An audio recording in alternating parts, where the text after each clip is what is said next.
केदारनाथ और हेमकुंड साहिब में रोपवे निर्माण को मिली हरी झंडी। 6800 करोड़ से अधिक की परियोजनाओं के लिए हुआ एमओयू। सीएम धामी और केंद्रीय मंत्री अजय टम्टा भी रहे मौजूद। लक्सर में ट्रैक्टर से आपदा क्षेत्र पहुंचे मुख्यमंत्री पुष्कर सिंह धामी। राहत कार्यों को तेज करने के दिए निर्देश। कहा, हर पीड़ित परिवार के साथ है सरकार। प्रभावितों के पुनर्वास सरकार की प्राथमिकता। प्रदेश में भारी बारिश का अलर्ट। देहरादून, नैनीताल समेत 5 जिलों में भारी बारिश का ऑरेंज अलर्ट। कई जगह स्कूल और आंगनबाड़ी केंद्रों में घोषित हुई छुट्टी। प्रशासन को अलर्ट मोड पर रहने के निर्देश। देहरादून में महिला सुरक्षा मुद्दे पर गरजेगी कांग्रेस। आज भाजपा कार्यालय का घेराव करेगी महिला कांग्रेस। नारी 2025 रिपोर्ट में फेल हुआ। देहरादून को लेकर करेगी विरोध प्रदर्शन।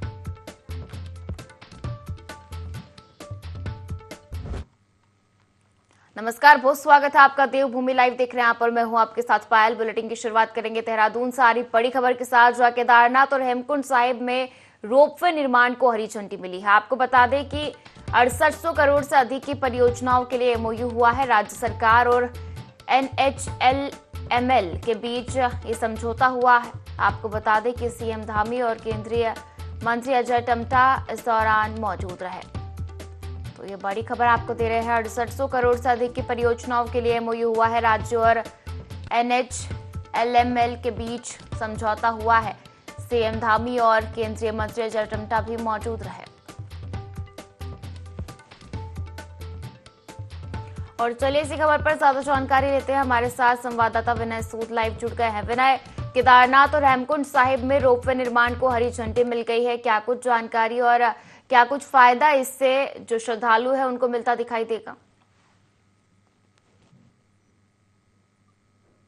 जी बिल्कुल, देखिए पायल, आपको बता दें कि जिस तरीके से यहाँ पर हेमकुंड साहिब की बात करें या फिर इसके अलावा बात करें, तो जिस तरीके से बड़ी संख्या में यात्रा में जो श्रद्धालु लगातार पहुंचते हुए नजर आता है, तो ऐसे में जिस तरीके से रोपवे को लेकर के यहाँ पर 68,000 करोड़ की जिस तरीके से मंजूरी मिली है, तो ऐसे में देखा जा सकता है कि पूरी तरीके से इस दौरान जो यहाँ पर यात्रा में आने वाले जो श्रद्धालु होंगे उनको जो है इसका पूरा फायदा इस दौरान यहाँ पर मिल सकेगा। और एक बड़ी उपलब्धि जो है इस दौरान यहाँ पर और उत्तराखंड को यहाँ पर मिलने जा रही है। तो ऐसे में देखा जा सकता है कि जिस तरीके से 68,000 करोड़ का जो एमओयू यहाँ पर जारी किया गया है, तो इसके चलते एक बड़ा जो फायदा है वो उत्तराखंड वासियों को तो यहाँ पर मिलेगा ही मिलेगा। साथ ही साथ जो अन्य राज्यों से आने वाले श्रद्धालु हैं उनको भी जो है यात्रा करने में किसी भी तरीके की कोई असुविधा इस दौरान नहीं हो सकेगी। तो ऐसे में पायल, यहाँ पर बात करें मुख्यमंत्री की, तो मुख्यमंत्री पुष्कर सिंह धामी जिस तरीके से लगातार उत्तराखंड के विकास को लेकर के आगे बढ़ते हुए नजर आते हैं, तो ऐसे में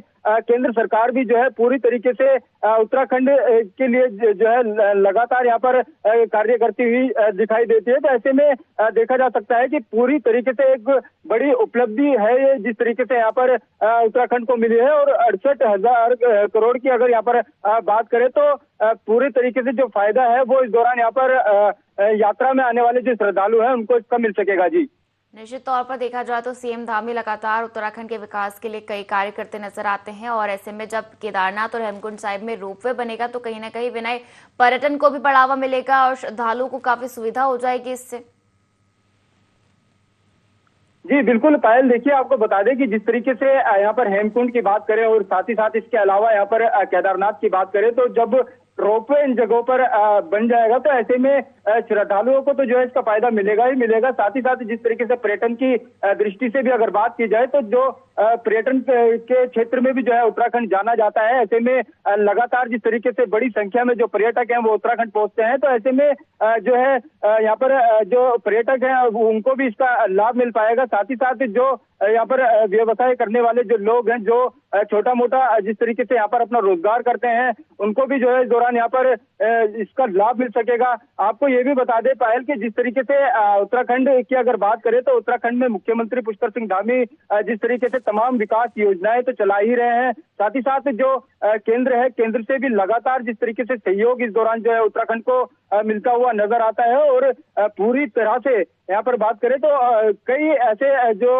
यहाँ पर सुविधाएं हैं वो केंद्र से उत्तराखंड में दी गई है। साथ ही साथ मुख्यमंत्री का जो प्रयास है वो लगातार यही रहता है कि हर तरह से उत्तराखंड के जो लोग हैं उनको पूरी जो सुविधाएं हैं वो इस दौरान मिल सके। तो ऐसे में देखा जा सकता है पायल कि जिस तरीके से यहाँ पर 6800 करोड़ की जिस तरीके से यहाँ पर इस दौरान MOU यहाँ पर साइन किया गया है NHMLA के साथ में, जिस तरीके से राज्य सरकार का ये MOU साइन हुआ है, तो इससे एक बड़ा फायदा जो है वो इस दौरान केदारनाथ और हेमकुंड साहिब में यहाँ पर देखने को मिलेगा। जी निश्चित तौर पर जिस तरीके से विनय आपने केंद्र और राज्य सरकार की बात की, केंद्र सरकार निश्चित तौर पर उत्तराखंड की समय समय पर मदद करती है और लगातार जो है विकास कार्यों को लेकर जो फंड है वो भी दिया जाता है। लेकिन आपसे ये जानना चाहूंगी, केदारनाथ और हेमकुंड साहिब में ये जो रोपवे निर्माण किया जा रहा है, क्या ये केंद्र और राज्य सरकार मिलकर करा रहा है या फिर इसमें राज्य सरकार का ही फंड है? साथ ही रोपवे निर्माण का कार्य कब तक शुरू होने की उम्मीद जताई जा रही है और कब तक ये पूरा हो जाएगा?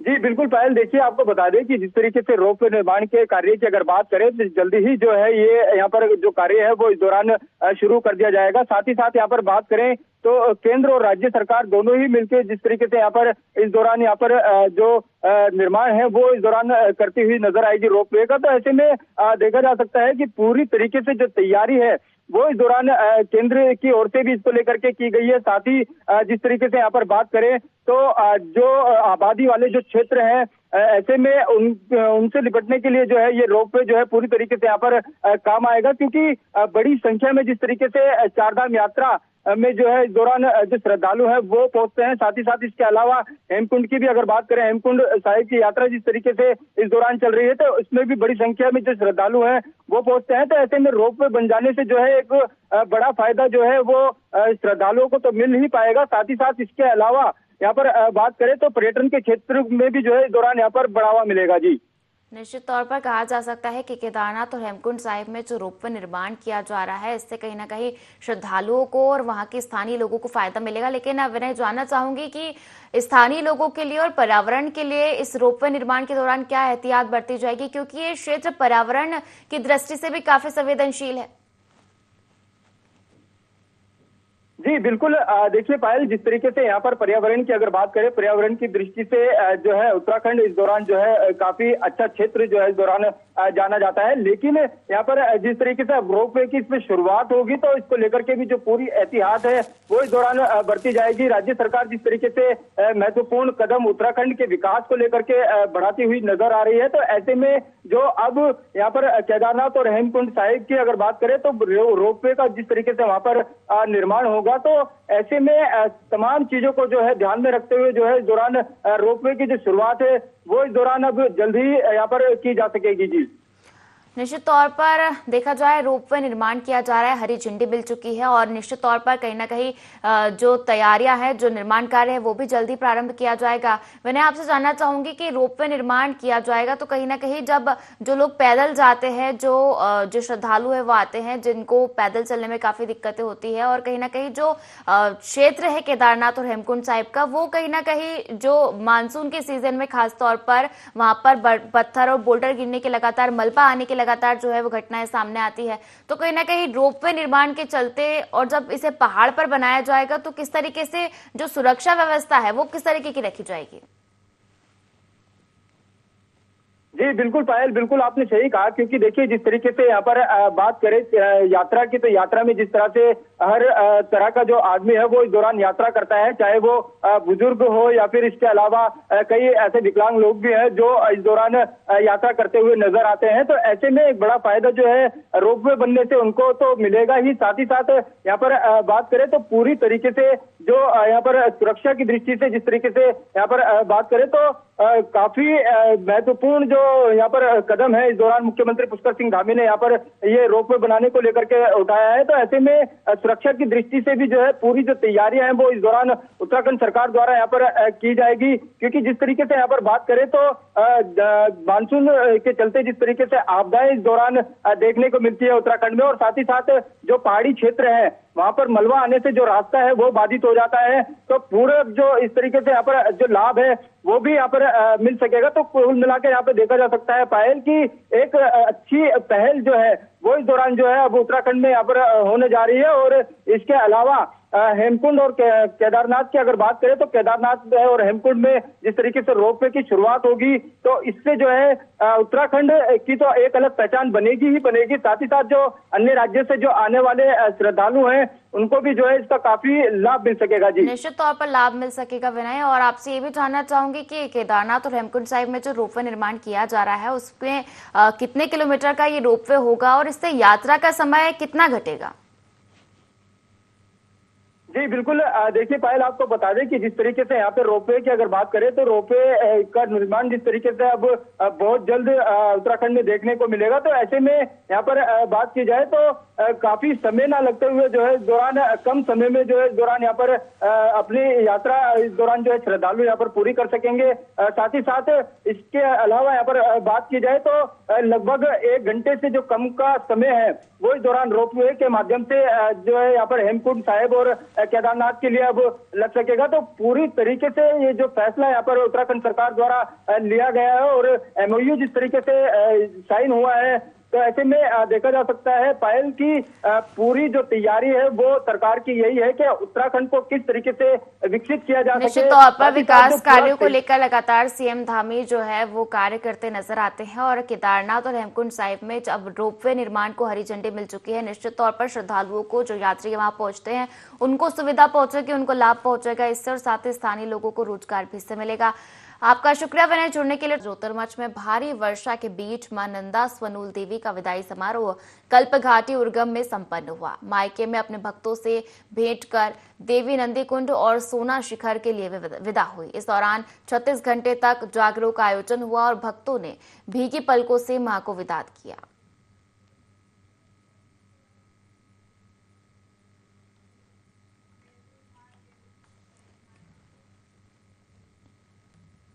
और चलिए खबरों में आगे बढ़ेंगे जहां खबर ज्योतिर्मठ से है। आपको बता दें कि ज्योतिर्मठ में भगवती कालिका और मायाधार देवी की हिमालय यात्रा 52 द्वादशी तिथि से प्रारंभ होगी। श्रावण मास प्रवास के बाद प्रातः 4 बजे अन्नकूट प्राण प्रतिष्ठा कार्यक्रम होगा। देवी पहले भरकी में रात्रि विश्राम और दर्शन करेगी जहां 3 दिन तक मेला समिति की ओर से भंडारे व प्रतिदिन भगवती का नृत्य आयोजित होगा। भगवती की हिमालय यात्रा में पंच केदार की कल्पेश्वर अपने भाई घंटाकरण से मिलन, सबसे बड़े भाई वजीर जाख देवता वीरभद्र डुमक के दर्शन मिलन के बाद रुद्रनाथ पहुंचेगी।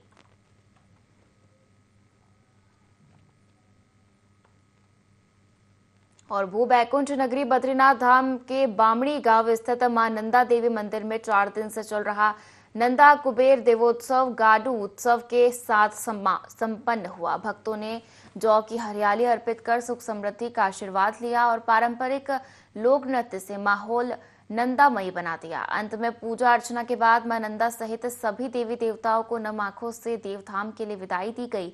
झमाझम बारिश के बीच हुए इस दशमी उत्सव को देखने बामणी गांव में श्रद्धालुओं की भारी भीड़ उमड़ी नजर आई।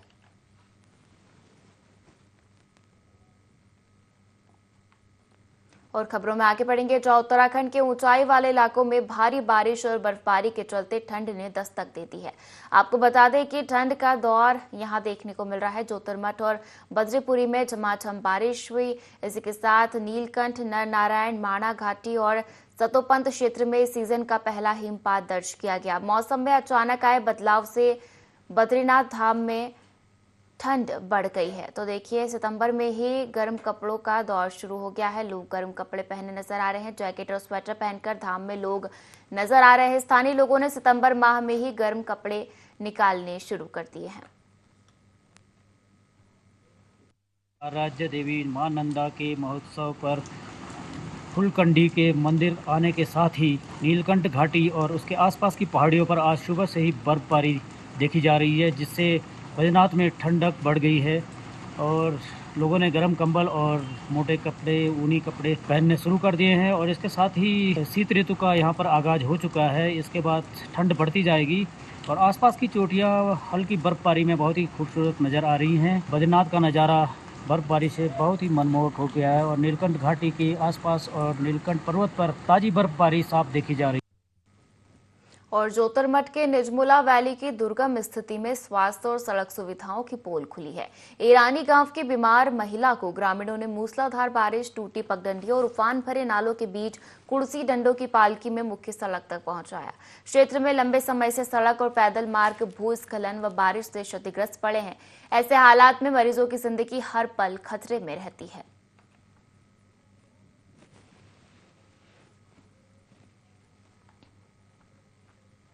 और कुछ दिनों से भाजपा के कुछ विधायकों की नाराजगी सोशल मीडिया पर बयानों के माध्यम से सामने आ रही है, जिस पर पार्टी प्रदेश अध्यक्ष महेंद्र भट्ट ने कहा कि किसी को भी पार्टी प्लेटफॉर्म से बाहर बयानबाजी की अनुमति नहीं है। उन्होंने साफ किया कि संगठन से जुड़े विषयों पर विधायक और दायित्वधारी सीधे प्रदेश अध्यक्ष से और सरकार से जुड़े मुद्दों पर मुख्यमंत्री से बात करें। सोशल मीडिया या समाचार पत्रों में इस तरह के बयान अनुशासनहीनता की श्रेणी में आते हैं और इस पर पार्टी बहुत सख्त रुख अपनाएगी। भट्ट ने बताया कि इस मामले को लेकर विधायक अरविंद पांडे और बिशन सिंह चुफाल से बात की गई है और उन्हें निर्देश दिए गए हैं कि सभी मुद्दे पार्टी मंच पर ही उठाए जाए, न कि बाहर बयानबाजी के जरिए। देखिए, पार्टी में किसी भी व्यक्ति को पार्टी के अनुशासन से बाहर जाने की अनुमति कतई नहीं दी जाएगी और हमने अपने सभी विधायकों को, दायित्वधारियों को कहा, कोई विषय है अगर वो संगठन से जुड़ा हुआ है तो मुझसे बात करें, सरकार से जुड़ा है मुख्यमंत्री से बात करें, लेकिन सोशल मीडिया के माध्यम से, समाचार पत्रों के माध्यम से इस प्रकार के विषय, जो विषय अनुशासन के दायरे में आते हैं, उस विषय में पार्टी बहुत सख्त प्रकार से और सख्ती से लेगी और इस प्रकार की अनुमति हम किसी को दे नहीं सकते। खबरों में आगे बढ़ेंगे, जहां भारतीय जनता पार्टी के लोकसभा सांसद और उत्तर पूर्वी दिल्ली से सांसद मनोज तिवारी ने कांग्रेस नेता राहुल गांधी पर तीखा प्रहार किया है। तिवारी ने कहा कि राहुल गांधी इस समय भारत विरोधी स्वर में बात कर रहे हैं। उनके बयानों और आचरण से कहीं भी ये नहीं लगता कि वे भारत प्रेमी है। मनोज तिवारी ने कहा कि नेहरू गांधी परिवार से एक ऐसा कुवंश निकला है जो देश को कमजोर करने, डराने, धमकाने और भारतीय संस्कृति का अपमान करने का काम करता है। उन्होंने आरोप लगाया कि राहुल गांधी ने बार बार भारत के धर्मों, विशेषकर सनातन धर्म और हिंदू समाज का अपमान किया है। तिवारी ने विश्वास जताया कि अब देश की जनता राहुल गांधी को भली भांति पहचान चुकी है और लोकतांत्रिक तरीके से उन्हें लगातार हार का सामना करवाकर सजा दे रही है। उन्होंने व्यंग्य करते हुए कहा कि अगर किसी नेता के नाम सबसे ज्यादा चुनावी हार का रिकॉर्ड है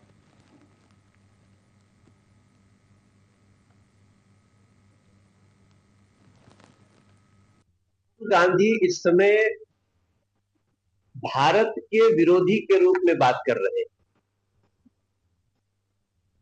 राहुल गांधी ने जो अपना परिचय दिखाया है वो कहीं से भी भारत के प्रेमी का नहीं है। ऐसा लगता है कि इंदिरा जी के, राजीव गांधी के, नेहरू जी के कुल में एक ऐसा कुवंश पैदा हो गया है जो भारत को हर प्रकार से कमजोर करता है, डराता है, धमकाता है, भारत के लोगों का अपमान करता है, भारत के धर्मों का अपमान करता है, हिंदुओं का अपमान करता है, सनातन का अपमान करता है। ऐसे व्यक्ति को अब मुझे लगता है कि ये देश की जनता अच्छी तरह से पहचान चुकी है और उनको लोकतांत्रिक रूप से ही लोग सजा देंगे, सजा दे ही रहे हैं। हमें लगता है हार का रिकॉर्ड अब तक किसी का होगा तो राहुल गांधी का ही होगा। और खबरों में आगे बढ़ेंगे, जहां भाजपा सांसद मनोज तिवारी ने बिहार की राजनीति पर बयान देते हुए विपक्ष और राहुल गांधी पर निशाना साधा। उन्होंने कहा कि बिहार की जनता विपक्ष की बातों पर भरोसा करने को तैयार नहीं है। तिवारी ने दावा किया कि एनडीए शासन में राज्य ने जबरदस्त विकास देखा है। उन्होंने उदाहरण देते हुए कहा कि पहले पटना से सिवान जाने में 5 घंटे लगते थे, लेकिन दीघा और आरा छपरा पुल बनने से यह दूरी अब सिर्फ 1.5-2 घंटे में तय होती है। उन्होंने गया पटना कनेक्टिविटी, 2 एम्स, आईआईएम और आईआईटी जैसे संस्थानों की स्थापना को एनडीए सरकार की उपलब्धि बताया। में इसका कोई विश्वास करने को थोड़ी तैयार है। आप देखिए उनके प्रोग्राम के लिए जो टेंट लगा रहा है वो भी कह रहा है हमारा तो वोट ठीक है, वोट तो हमारा जाएगा एनडीए को। देखिए बिहार में, बिहार का वासी, बिहार में कल तक पटना से सिवान जाने के लिए 5 घंटा लगता था। आज 1.5 से 2 घंटा लगता है, क्योंकि दीघा पुल बना, आरा से छपरा का गंगा जी पे पुल बना, अभी अभी गया से पटना जुड़ गया, बिहार में 2 एम्स खुल गए, बिहार में आईआईएम्स खुल रहे हैं, आईआईटीज का बड़े स्तर पे कार्य हो रहा है। बिहार के लोगों को सबसे सस्ती बिजली मिल रही है इस समय। आप बताइए, 2005 के बाद, जब जंगल राज के बाद जो बिहार शुरू हुआ है, उस बिहार का जो लाभ बिहारियों को मिला है, और तब भी हम कह रहे हैं कि हमने भी सब कुछ नहीं किया है। अभी भी एनडीए कह रही है कि अभी तो ये बिहार को सिर्फ हमने 50% किया है। इस अगले 5 साल में क्या होता है ना, जब सारा मटेरियल जमा हो जाता है तो सड़क फड़क से बन जाती है। अब वो सारी चीजें, इंफ्रास्ट्रक्चर तैयार है, तो बिहार एनडीए के साथ।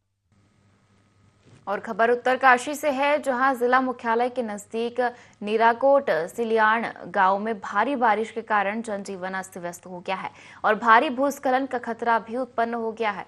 गांव में सड़कों पर दरारें पड़ गई है, जिस कारण ग्रामीण भयभीत है, जिसको लेकर नीराकोट सिलियाण गांव के ग्रामीणों ने जिलाधिकारी प्रशांत आर्य से मुलाकात कर अपने क्षेत्र में इस समस्या का समाधान करने की मांग की है। उन्होंने कहा कि नीराकोट सिलियाण गांव में भारी भूस्खलन हो रहा है, जिसकी जद में कई आवासीय मकान आ चुके हैं, जिस कारण पूरे गांव को खतरा पैदा हो गया है। वहीं जिलाधिकारी ने मामले को गंभीरता से लेते हुए नीराकोट सिलियाण गांव के लिए अधिकारियों की टीम रवाना कर दी है। अधिकारी गांव का निरीक्षण कर ग्रामीणों की समस्या का उचित समाधान करेंगे। गाँव में क्या है, पिछली 30 अगस्त को भयंकर बारिश के चक्कर से भूदशा हो रहा है, जिस कारण हमारे 4-5 मकान खतरे में आ रखे हैं। तो उस संबंध में हमने आज जिलाधिकारी महोदय से बात करी हुई है, तो उन्होंने बोला हुआ है कि आज पूरी टेक्निकल टीम आएगी और जो भी समस्या का समाधान होगा वो करने का हमें आश्वासन दे रखा है। सिलियाण में ऊपर एक रोड कट रही है इनके पीडब्ल्यूडी की, जो ऊपर एक निरकोट गाँव या निरकोट उसको जोड़ने के लिए है। तो वो रोड की कटिंग के बाद से थोड़ा इनका भूस्खलन का जो गतिविधि है वो बढ़ी है, उससे पहले भी थी, लेकिन उसके उपरांत वो ज़्यादा बढ़ा है। पानी का कई सोर्स डिस्टर्ब होने की वजह से दिक्कत आई है। तो उसके लिए अभी हमने जो हमारा भूवैज्ञानिक है, पीडब्ल्यूडी है और तहसील की टीम को भेजा है कि जो भी असुरक्षित है, सबसे पहले उन घरों को चिन्हित करते हुए किराए में शिफ्ट करा दें या किसी अपनी कम्युनिटी हॉल में शिफ्ट कराएं। दोनों ऑप्शन दे दिए हैं, लोगों को भी मैंने बता दिया है। अगली खबर का रुख करेंगे, जहां बिहार के राज्यपाल और सांसद मनोज तिवारी हरिद्वार स्थित भूमानंद हॉस्पिटल में ओपीडी के उद्घाटन समारोह में पहुंचे। डॉक्टर आरिफ मोहम्मद खान ने एसआईआर को लेकर कहा कि चुनाव में अभी 1 से 1.5 महीना है। लोकतंत्र में आप क्या अपेक्षा करते हैं? अपेक्षा ये होती है कि जहां नॉन इशू को इशू बनाने की कोशिश की जाती है ताकि उसका लाभ उठाया जा सके, उससे चिंतित नहीं होना चाहिए। वह नॉर्मल लोकतांत्रिक प्रक्रिया का हिस्सा है। बिहार में वोट चोरी को लेकर विपक्ष द्वारा यात्रा और जनसभा की जा रही है, जिसको लेकर भाजपा के सांसद मनोज तिवारी ने कहा कि पूरे बिहार में इसका कोई विश्वास करने को तैयार नहीं है। आप देखिए, उनके प्रोग्राम के लिए जो टेंट लग रहे हैं, वह भी कह रहे हैं कि हमारा वोट ठीक है और वोट तो हमारा जाएगा एनडीए को। बिहार में बिहार का वासी, बिहार में कल तक पटना से सिवान जाने के लिए 5 घंटे लगते थे, आज 2 घंटे लगते हैं।